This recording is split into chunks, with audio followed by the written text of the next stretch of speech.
सालिम ने अब्दुल्लाह बिन उमर रदियल्लाहु अन्हु से ख़बर दी, आपने कहा कि रसूल अल्लाह सल्लल्लाहु अलैहि वसल्लम को जब जल्दी सफ़र तय करना होता तो मगरिब की नमाज मुअख्खर कर देते, फिर उसे ईशा के साथ मिलाकर पढ़ते थे।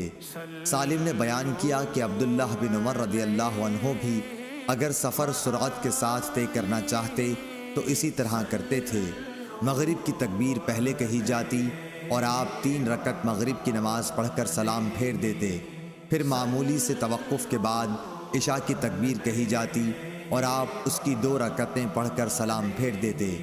दोनों नमाज़ों के दरमियान 1 रकत भी सुन्नत वग़ैरह न पढ़ते और इसी तरह इशा के बाद नमाज नहीं पढ़ते थे, यहाँ तक कि दरमियान शब में आप उठते और तहज्जुद अदा करते। सही बुखारी हदीस नंबर 1109।